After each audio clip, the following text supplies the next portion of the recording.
Welcome to the Marie Manuchehri Podcast. Over the last 30 years, it has been my joy to assist humanity in aligning with their magnificence so they may heal, discover their natural gifts, and communicate with loved ones living on the other side. May you also experience delight while we dance in the powerful, intuitive world of energy. Let's get going. Welcome to where energy meets the divine. I'll be your host for the next hour. We are gratefully in 2025. All astrologers that I've listened to pretty much believe that 2025 will be better than 2024. I guess we'll all find out. I hope that everyone had a good 2024. I know that can't be true for everyone on the planet. And I hope our new year of 2025 will be wonderful for everyone, which would be a feat in itself and very delicious for all of us to experience. Now that we're getting our feet wet in 2025, and hopefully people are focusing on their desires, what they truly want to experience on earth versus their lack of desires. Because so many people focus on their lack. I don't have enough money. I don't have a girlfriend. I don't have the health that I want. I don't have friends. I don't have the job that I like. Where are my multisensory abilities? It's good to take inventory of what it is that you want to create, but I doubt any of you would ever forget that. I don't think you would ever forget what it is that you want to create.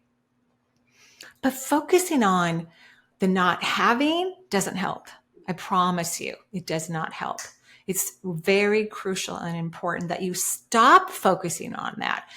You keeping score about how long it's taking, how many years it's been, or months, or days, or all the things you've done to get to a new phase of consciousness, because that's really what's happening.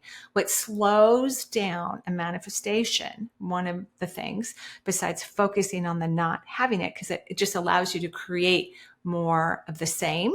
When you don't have what you want and you focus on that, you create more not having it. Create more of the very same.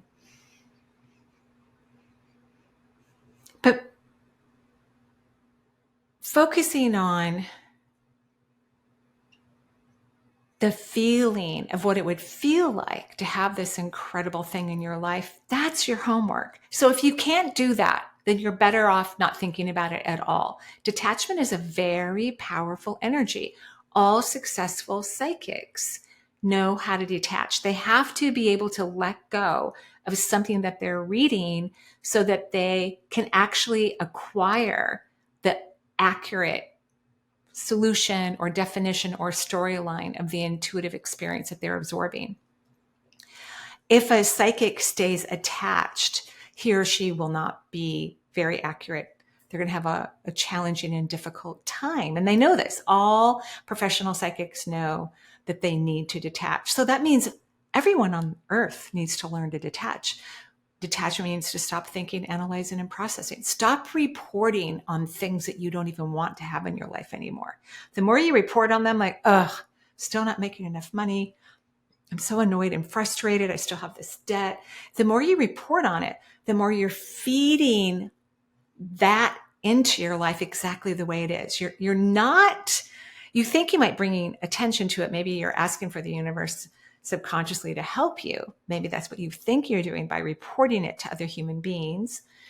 But in reality, when you're reporting it to other human beings, and it doesn't matter what your circumstances are, you're feeding the energy of that thing that you're disappointed about. You're allowing it to get bigger, brighter, more intense. It's crucial to just detach and don't think about it. Think about the things in your life that are working.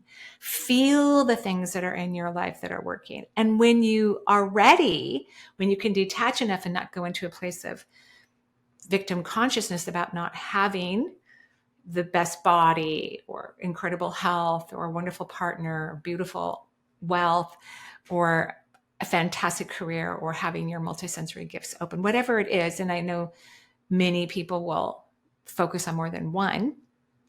But when you can detach and you've detached long enough, it could take days, could take weeks, It could take years, and it's not a race.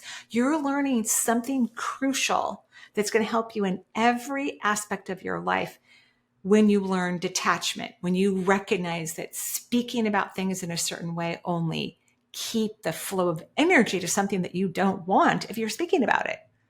This is metaphysics 101. It's all about quantum physics. This is about creating what you want in your life. So you can't do those things. You can't talk about something that's happening in your life that you don't like consistently and regularly. I wouldn't talk about it at all, is what I would recommend. I would not talk about it. And you might have friends in your life that love to gossip or want to talk about challenging things. There are some people who only really know how to be in drama and don't know how to really be in high frequency energy, or can only be in it for short periods of time. And then they feel bored because drama is, until you stop being a part of it, it doesn't feel it feels more fun. It feels more interesting. It feels more alive. It feels more exciting because there's a lot of energy going there, but the energy is phonetic and it's fast and it's sharp and it's uncomfortable. And it takes a while for humans to be comfortable with soft, flowing, energy receiving, consistent energy moving into your body. So what can you talk about then? Maybe not a lot. Maybe you can't talk about a lot because you have not learned to quiet your mind and let it reach that still point, which is the true power that you have to be in the present moment. In the present, everything's always fine. The next present's always fine. The next present moment's always fine. The present is perfectly wonderful, always has been. That will never change. So if you can seep into that and start to calm down your neurological system, try to get those adrenal glands to be quiet, because the adrenal glands are reactive when we're in drama or trauma, even if we're not conscious of it. The neurological system is affected. And then we move into the, sympathetic aspect, which tends to create problems with the adrenals and the neurological system, stress, anxiety, depression, high blood pressure, all of these things that we don't want to have as well.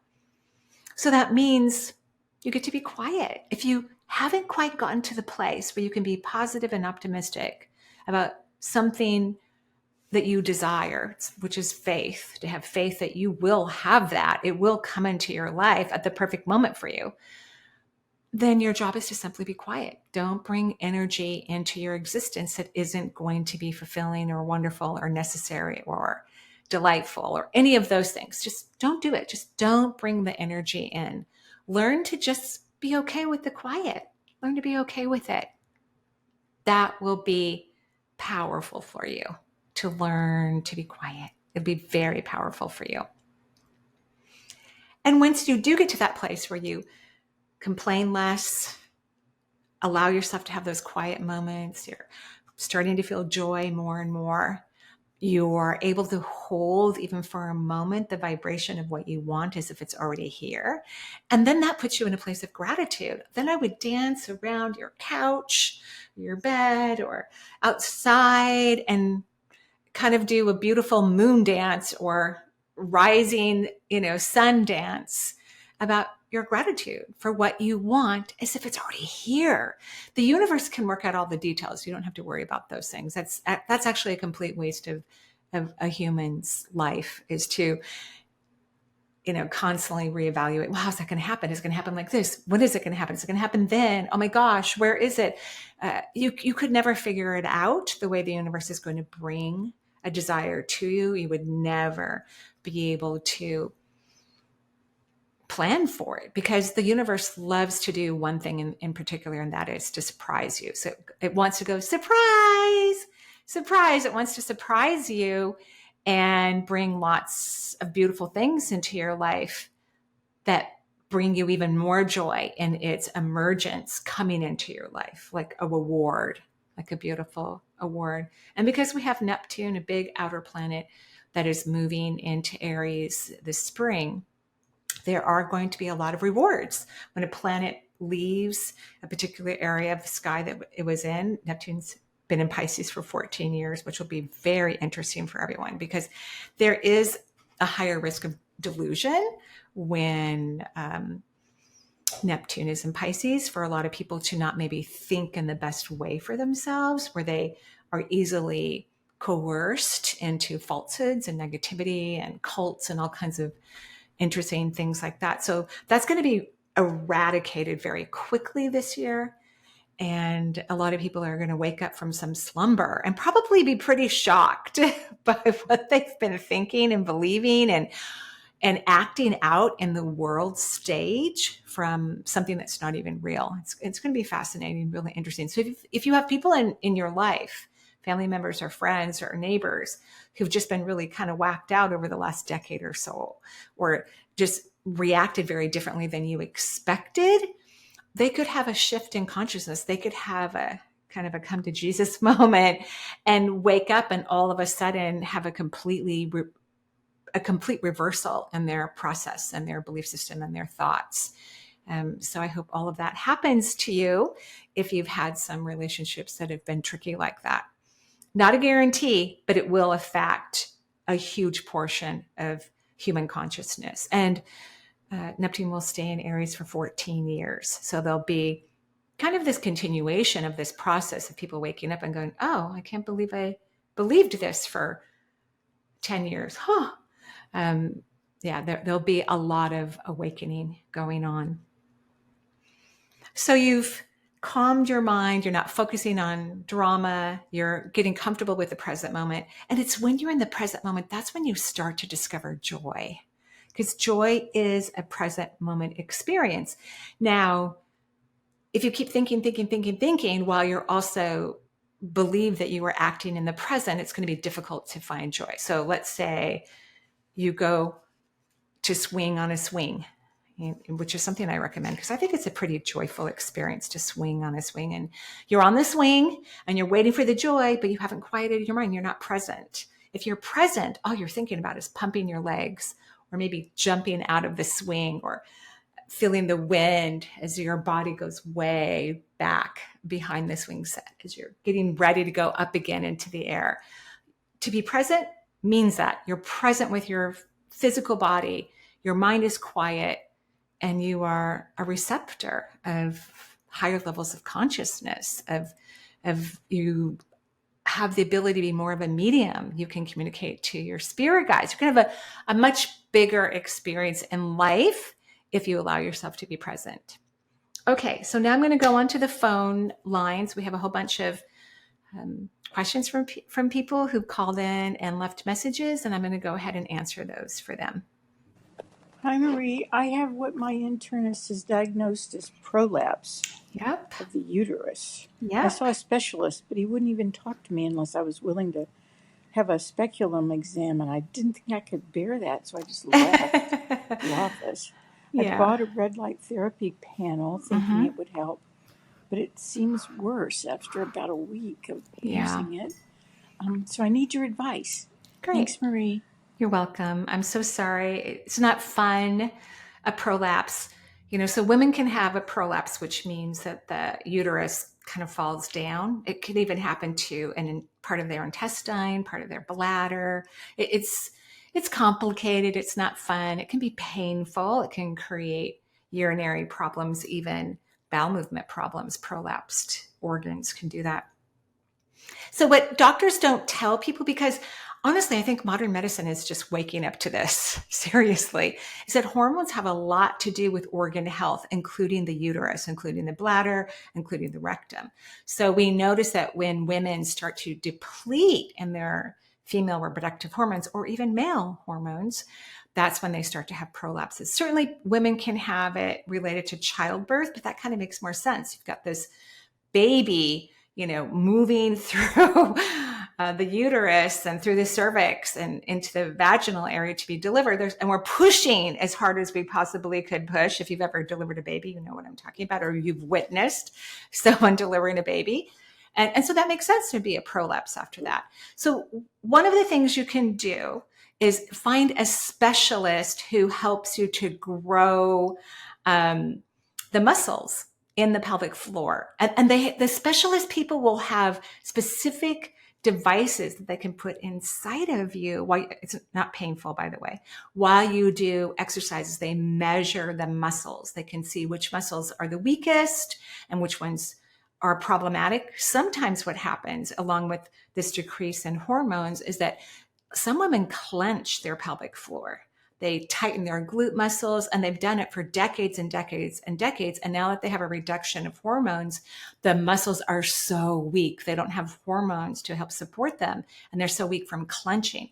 So a person who specializes in pelvic floor rehab, if you will, may have a woman learn to relax their pelvic floor muscles so they don't weaken part of their pelvic floor. But all of this can be cared for. I would find this type of physical therapist first, make sure they use measuring devices that can measure the muscles.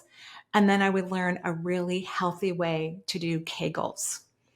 But a healthy way, and not now. We don't know the whole situation of your pelvic floor. That's why it may have felt worse, is because there could be some behaviors that you're still doing that you don't know are creating problems with the pelvic floor.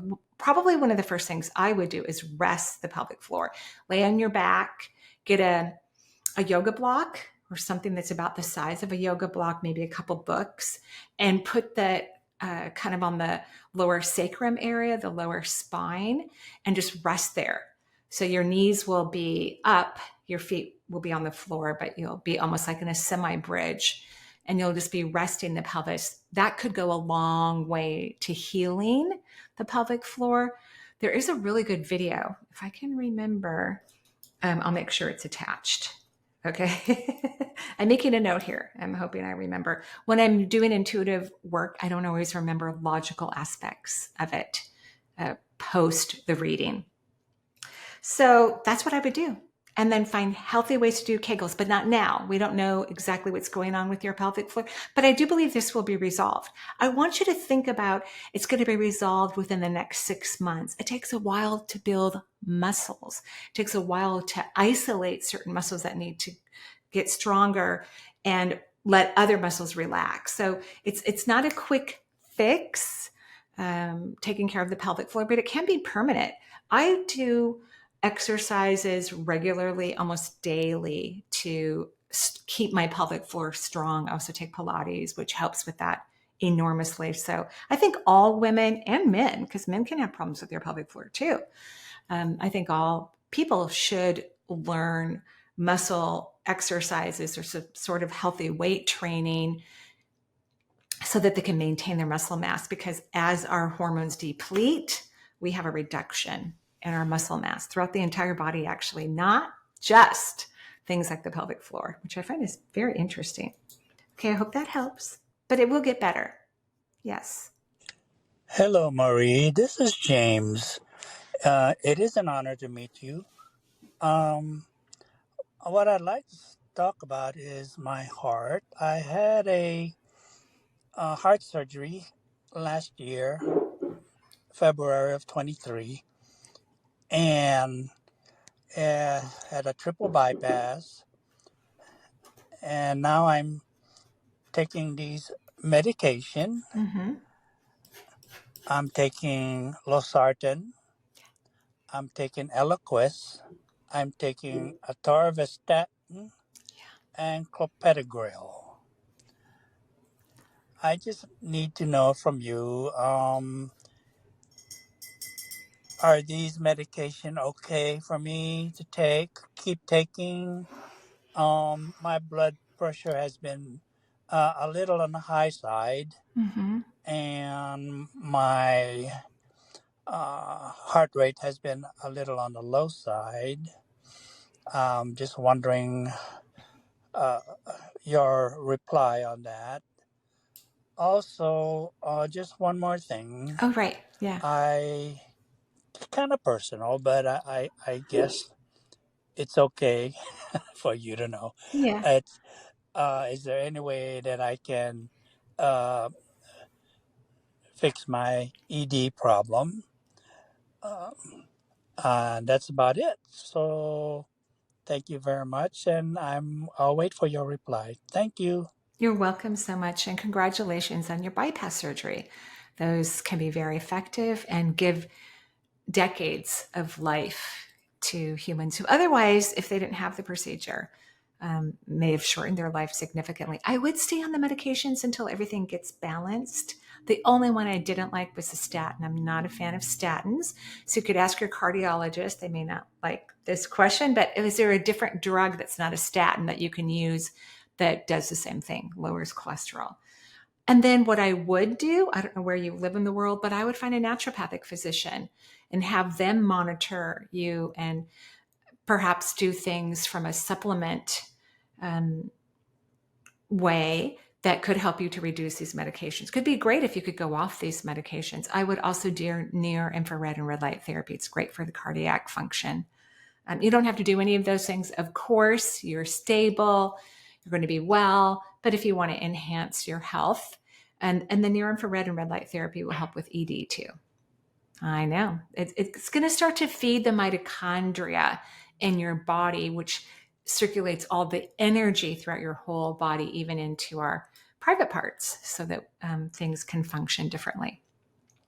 So thank you, James, for calling. I really appreciate it. Thank you. Hi, Marie. My name is Leah, and I'm from Florida. Okay. Thank you for taking my question. Of course. I have a question about my adrenals. I had a tumor on my left adrenal, which was wreaking havoc with my blood pressure, and I ended up with a heart attack. And so they removed the left one.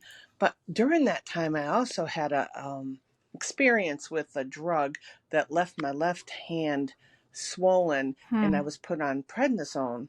So during my surgery, I was being treated with prednisone for that hand. And the result was my right adrenal did not wake up. So now I am living on prednisone, which is really tricky trying to adjust dosages and so forth. I just read the book, The Energy Cure, and I'm hoping to experiment with that. But what I'd really like to hear from you is how can I wake this lovely adrenal back up without going into shock by just removing, the prednisone? Yeah. Thank you so much for your answer. I look forward to hearing it. You're very welcome. Bye-bye. You're welcome, Leah. And I'm so sorry for the cardiac problem and needing to have surgery to have your adrenal gland removed. Prednisone is one of those tricky drugs. In acute care medicine, it's needed. Like if someone has an asthma attack or goes into anaphylactic shock or all kinds of, of course, I give epinephrine first for anaphylactic shock, but all kinds of things can occur where prednisone can be used, hopefully in short term. It's a helpful acute care drug for short term if we need somebody to switch the way their body's functioning. But long term, it's not the best drug. It creates anxiety. It makes it hard for people to sleep. And we don't know for sure exactly what caused the second adrenal to have a problem, because your first one already had a problem. We don't know what really caused, if we're going to look at it from a medical perspective, what really caused the second adrenal gland to also become problematic, or in this case, stop working. But on an energetic perspective, we do. Even though I could not tell this from your voice, even when I read your energy, I love your energy. I can tell you're super fun, you're very kind, you're interesting, you're not like everybody else. But you also have to have a very strong relationship with fear. You have to, whether you're conscious of it or not, because what shuts down the adrenals or the kidneys is fear. What creates havoc with the bladder is fear, repressed fear. And fear is an illusion. It's not even a real emotion.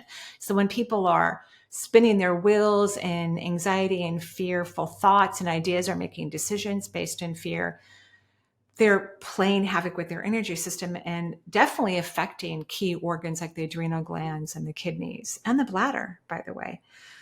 So you sound chill, but you're not. You're not a chill person. And what does that mean to you to be chill? I think it has a little bit to do what we talked about at the beginning of this recording is detachment, learning how to detach. And detachment means you stop thinking about it, stop talking about it. And I'm not necessarily saying your adrenals right now, and I'm sure this is scaring the bejeebies out of you, right?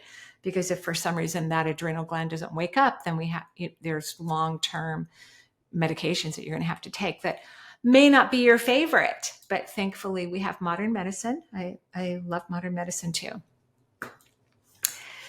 So being honest with yourself about what you're afraid of. Be honest with yourself about overthinking, analyzing, and processing a lot of information that is basically worthless. At least I believe it is. I think most humans spend enormous amounts of time wasting away their energy, contemplating things that may never happen. Or if they do happen, it's not going to be what they think it's going to be. So that's the first thing, is you're going to have to learn how to authentically step away from fear. Recognize it. Know when you're in it. Here's an example. I don't know if I've ever used this example before, but when I first got divorced, I was so scared. I live in one of the safest countries, in the world. I live in one of the safest parts of one of the safest countries in the world, but I was terrified. I slept on the couch in the living room for 6 months. Maybe it wasn't quite 6 months, but it felt like it was 6 months, just so I could keep an eye on the front door so that nobody would break in. I had my beautiful children sleeping upstairs, but I was just so scared. And this is the part that humanity gets so wrapped up into. Well, why was I scared? And, they want to know the how, what, where, when, or why of it. And I also think that's a complete waste of time. It's probably past life related. We're just going to hunt, until we find the past life. I mean, sure, we could do that, but I didn't do that for that reason. I was very nice to myself and I nurtured myself. I told myself everything was okay, that I was safe.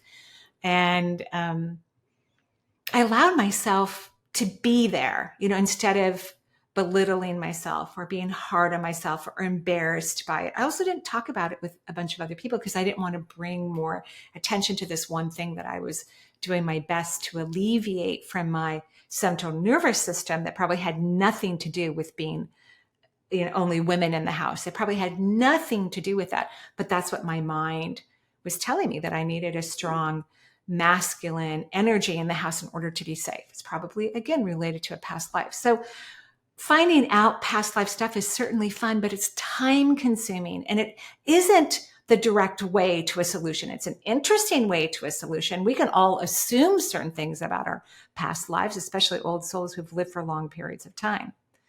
But if we just nurture ourselves, like I think if you start nurturing yourself and saying, honey, I'm so sorry you don't have your left adrenal gland anymore. I'm so sorry yes, the left one. I love you so much.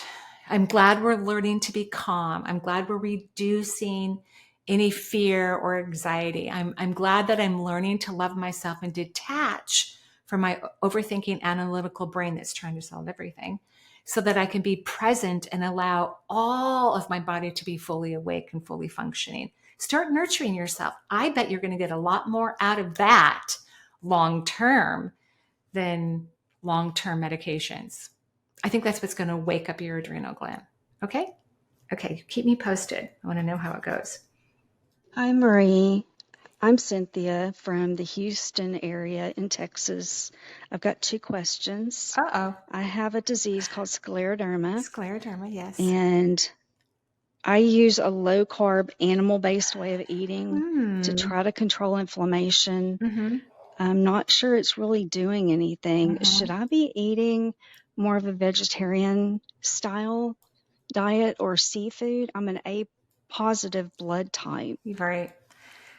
I'm just not sure which way to go, and I figured you would know. Yeah. My second question is about seeing lights in the dark. I've always felt intuitive, just sort of feeling things or knowing things, and definitely empathic.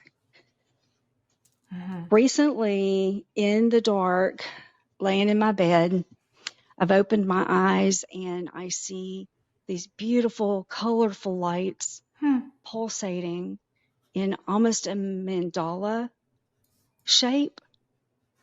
And they're just beautiful, and I just stare at it. And off in the corner of my vision, I'll see random shooting lights, almost like a shooting star. Yeah. What are these? What am I seeing? in the complete darkness. Love it. Thank you for your help and your time. Of course, Cynthia. I'm so sorry for the scleroderma. For those who are listening, scleroderma is a connective tissue disease. It's an autoimmune disease. And within the tissues of the body, but also in the dermis, there's scarring that occurs. It's uncomfortable. It doesn't feel good. Sometimes it's not great for underlying organs and things of that nature. I think, Cynthia, you're on track. I would try the other diet since you are an A+. And for those of you who are listening, if you don't like the Dr. Diodomo diet, please do not write to me. I mean, I think everyone deserves to have their own opinions. I think it's a fantastic way to look at one's food intake and what would be in one's best interest. I'm definitely a perfect O for what he wrote about. There are, in his book, The Blood Type Diet, there are some derivatives. Like to really do the diet correctly, you have to have your blood tested because people have different properties in their blood than others. Not just the blood type. We have all kinds of different properties in our blood. But I do think it's absolutely worth a try something to go more on a vegetarian diet. You don't have to be a full vegetarian. If you like protein, maybe eat more, seafood or fish, maybe some chicken, but I would do less carbs and more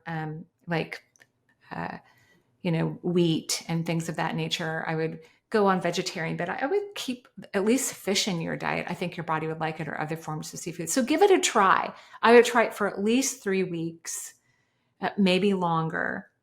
Not just to see if it helps with the scleroderma, because that could take a while. It can take a while to get the immune system to repress if we're doing it with diet or supplements. It's not like modern medicine. Modern medicine, you take a pill and things change rapidly. The difference between modern medicine and holistic, and eating a certain way is a holistic approach to health. It doesn't happen overnight. And so a lot of people get disappointed and they think what they're doing isn't working. Supplements are the same thing. It doesn't always work overnight. In fact, it rarely does. It can take people weeks, months, even years to get their body to recalibrate to a new way of being so that they don't have to take modern medicine if they don't want to, or they get some symptom reduced. So yeah, I would do that with your A+ blood type. I would absolutely do that. Now, because it's autoimmune disorder, obviously we know it's connected to the 7th chakra because it governs all the skin and into the dermis. But autoimmune disorders are governed by the 3rd chakra. So it's about self-love. And you talked about, always feeling spiritual. I believe you. Of course I believe you. Seeing all those lights, that's the universe coming to help you. They want to talk to you. I love that you're looking at them. But what I would do is allow a lot of your energy to go in the lower half of your body, maybe wiggle your toes while you're looking at them, become very, very receptive and start thinking, thank you so much for coming to offer me advice. Thank you so much for coming to heal me. Thank you so much for being present and allowing me to have a deeper connection to the divine, because what governs the skin energetically is one's connection to the divine. So feeling loved by the universe, feeling unconditionally loved by the universe, feeling worthy and deserving of having this whole other family of beings of light that adore you and cherish you. That's what helps the 7th chakra function. It sends positive energy to then all the skin and all the dermis around you. Okay? Great question. Thank you. Hi, Marie. This is Carrie from Australia. Just ringing with regards to my daughter. She's 16. When she was 9, she got really chronic eczema, which we ended up treating with the traditional therapy, but also some energy healing. It turned out she had some past life stuff that had been triggered in this life.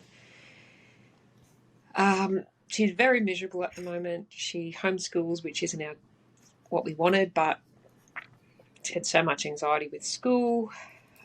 She has sort of shut down from any friendships, doesn't really have any friends, dropped out of all sports and activities, won't see a counsellor, won't really get help of any sort, won't get a part-time job. just really been stuck with this situation for years. And so I just thought it would be really great to get your perspective on what's going on. Thank you for calling in. I really appreciate it, Carrie. You may not like my answer, by the way, because your daughter has been born to very old souls that are highly compassionate and don't know how to set boundaries or set rules with their children, especially this child. So your child is stuck in victim consciousness. She's more of a medium soul. She's not a young soul.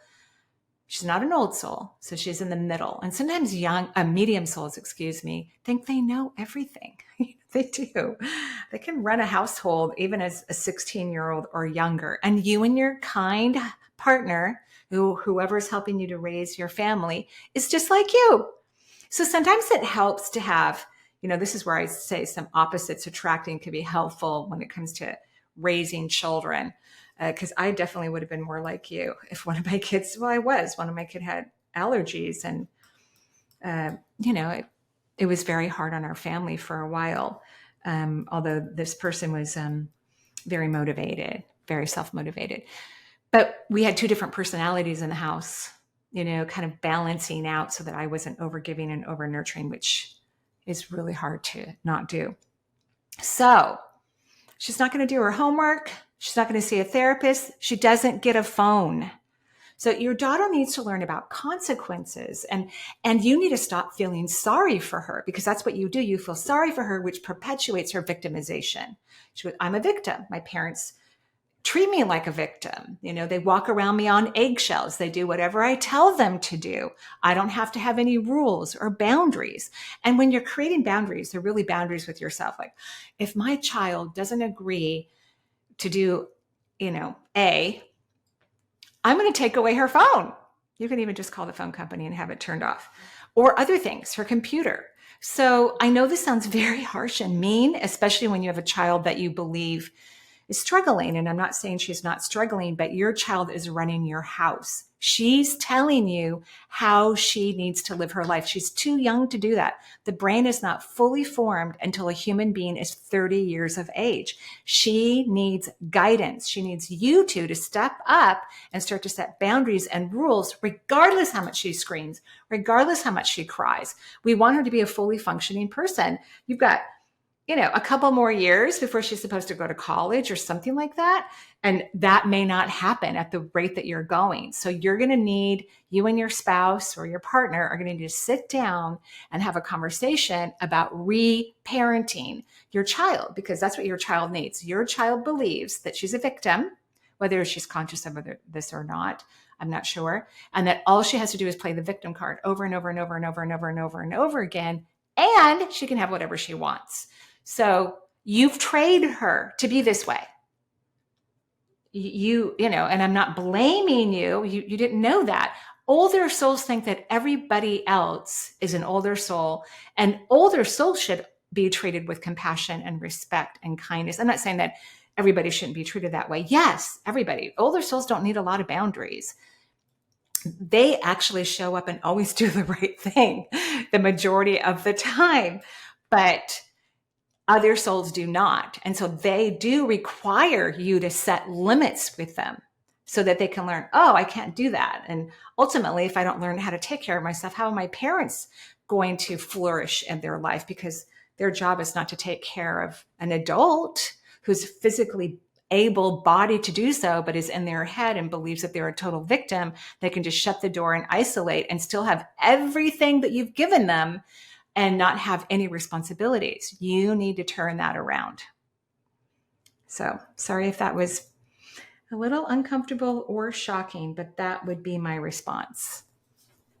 Hey, Marie, this is Theresa from Portland, and I had the pleasure of spending 3 days with you and a number of other lovely people up at St. Edward's for a Reiki workshop in May, and practicing those skills has just been delightful. Thank you so much for the instruction there. It's kind of amazing. But I'm checking in and just wanted your perspective on something. I'm trying, really looking to bring more joy into my life and to live in a joy state or joyful state. And I'm looking at that kind of intersection between joy, happiness, pleasure, or other kind of feel good things, and wanted to get just your thoughts there. I think of things like a massage or a pedicure or dark chocolate that all seem to kind of make you happy, but they don't exactly do joy. So just kind of interested in your thinking. Yeah. Thanks so much. You are a delight, and I look forward to hearing from you. Bye.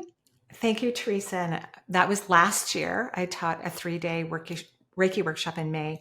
I will be teaching another 3-day Reiki workshop in 2025 in May. We still have spots open. Just go to energyintuitive.com. It will be in Seattle. I teach so far my in-person courses in the Seattle area. So we were talking about this at the beginning of this podcast, that people need to learn how to become present, or to be present, because that's where joy is, in the present moment. So that tells me, Theresa, that while you're doing things that make you feel happy, or you're doing some sort of self-care, that you're wondering where the joy is. So could you, when you're doing those things, is become present so that you can determine what it is that brings you joy? Because not the same thing brings everybody joy. You know, in about 5 months, 6 months, the peonies are going to start to, they're going to start to come. I'll start to see the leaves soon poking out of the ground. And it's my favorite flower. So I do not travel during that time, so I can watch them bloom and bring some into the house. That brings me so much joy. As soon as I see the first little leaf kind of abrupting through the soil, which means there's going to be others, but it finally has caught my attention, I'm going to be so joyful. That means I'm going to go hang out in the garden. I'm going to drink my tea up there. I'm going to go talk to the plants, because that makes me happy, because something about peonies brings me great joy. But you won't know that if you can't be present. You won't know where your energy is going to be fed and delighted by something that's happening on the earth realm if you're not present. So that would be your homework, is to learn how to be present, which is a form of detachment. You think of nothing else, nothing. You just are communing, like in my case, with a leaf that's starting to grow out of the ground that will help be the plant of the peonies that I will enjoy this spring. Thank you, everyone, for listening to the podcast. I wish you a beautiful and wonderful day. Bye-bye for now.